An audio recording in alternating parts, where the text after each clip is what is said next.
Now let's tell you about Trump and China. News reports said that he was seeking a trip. Well, Trump has slammed them, saying he's got an invite from President Xi. So he may travel to China soon. There's no formal plan in place, none as of now, but we can already see the fallout. A major diplomatic setback for Taiwan. Their president, the Taiwanese President Lai Ching-te, was supposed to go to New York. But he's had to call off his trip. Do you know why? Because Trump blocked it. He refused to have the Taiwanese leader over for fear of upsetting China. This visit was supposed to take place next month. President Lai will be visiting Central America, specifically 3 countries, Paraguay, Guatemala and Belize. These nations recognize Taiwan as a country. And while he is visiting them, Lai had planned a stopover in New York.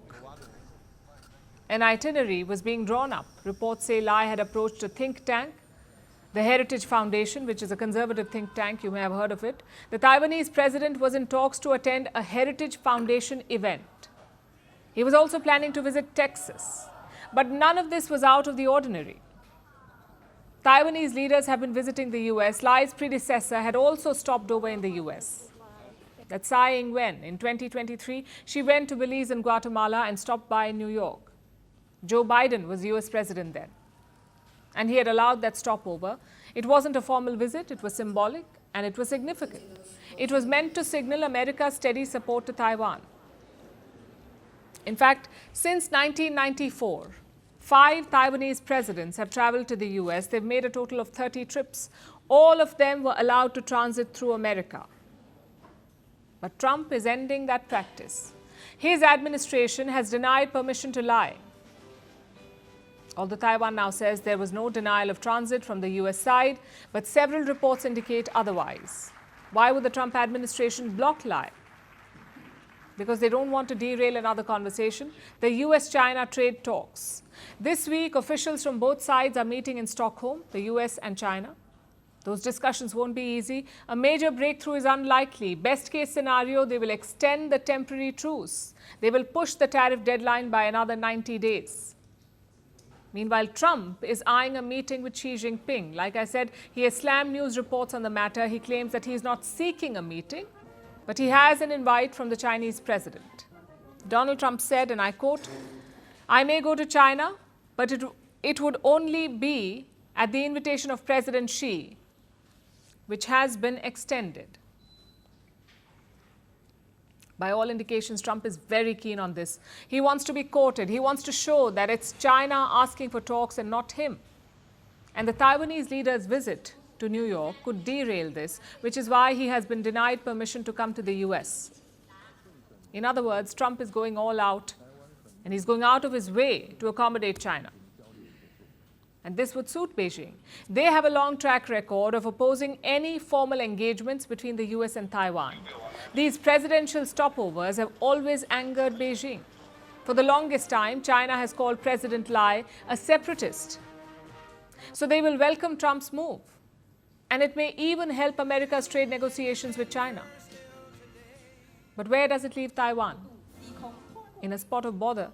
You see, most countries do not recognize it as an independent state. Taiwan has diplomatic ties with just 12 nations, and the United States is not one of them.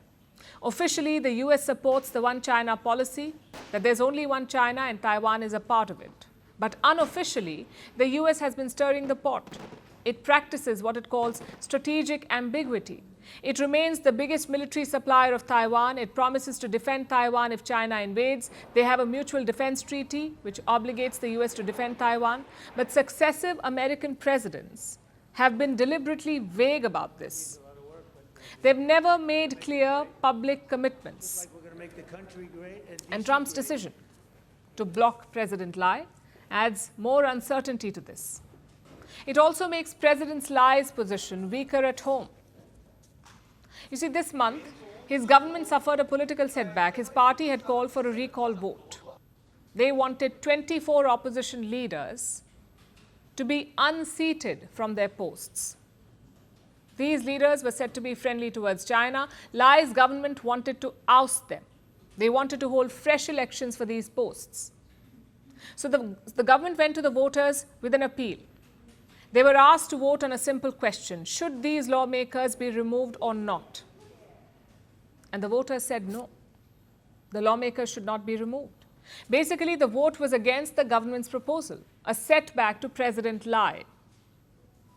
His party doesn't hold a majority in parliament. This recall vote was an opportunity for him to cement his position. The exit of pro-China lawmakers would have given him a shot at parliamentary majority. But the move has backfired, so Lai is politically weak at home and friendless in Washington.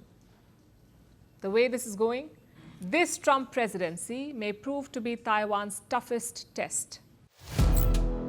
Firstpost now available in 9 languages on YouTube. English, Stands at $36 trillion. French, Le FMI, comme German, Geschäftsführenden Direktor Hindi, $30 trillion ka karjo.